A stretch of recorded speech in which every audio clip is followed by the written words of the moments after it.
we give a warm welcome to Fiona Robertson from Disabled People Against Cuts.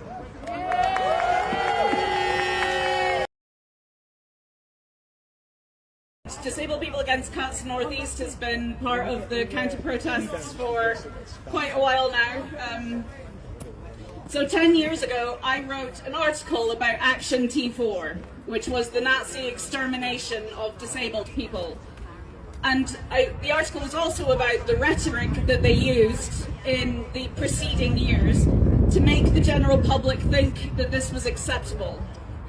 10 years ago, I wrote about how early 1930s Nazis used two attacks. First, that disabled people's lives were tragic miseries and that this was a mercy.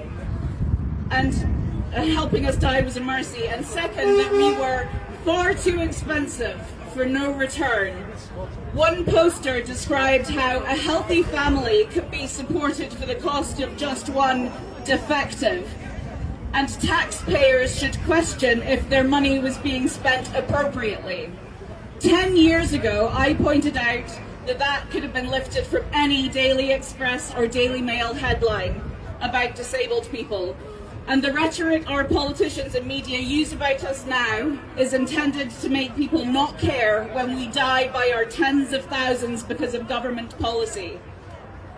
10 years ago, I said we wouldn't be rounded up into camps because they didn't need to do that anymore. They relied on the destruction of community responsibility to each other and any safety nets to do it for them. I couldn't have imagined how right I would turn out to be, but I still believed then that if actual neo-Nazis regathered, people would mobilize with us. And yet, for the last 5 months, I have stood across roads, parks, and barriers from people who believe Hitler was right. However much the earlier speaker says that they don't have Nazis in their ranks, one of them, who's here today, is currently on charge for using the 14 words in public in a global Nazi slogan. They are actual Nazis. These people post about how Hitler tried to save us. They post swastikas, they shout in support of the architect of the mass murder of disabled people.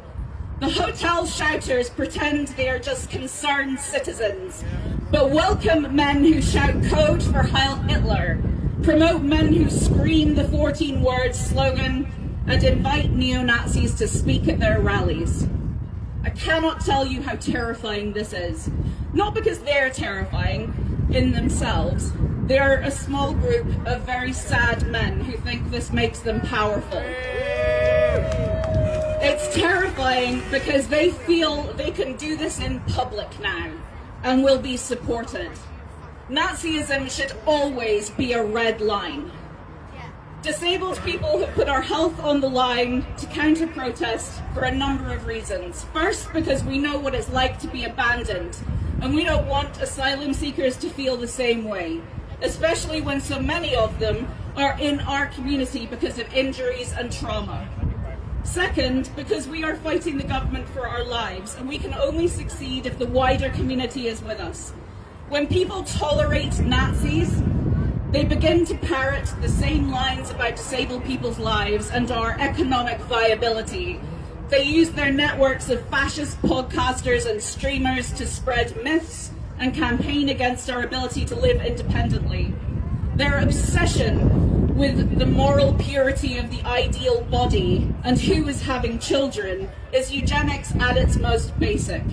They are bringing these ideas back into the mainstream, allowing the small, sad men waving their little swastika flags to masquerade as authorities, when they should just be rejected as the anti-science, anti-human, anti-community losers that they are. Even worse, a lot of them are trying to recruit disabled people, telling them the reason the government doesn't support them is because the money is going to refugees. As if we haven't been doing this for 20 years, and know the money was never coming to us. It's never been about one of the richest countries in the world not having enough funds. They're doing the government's work for them.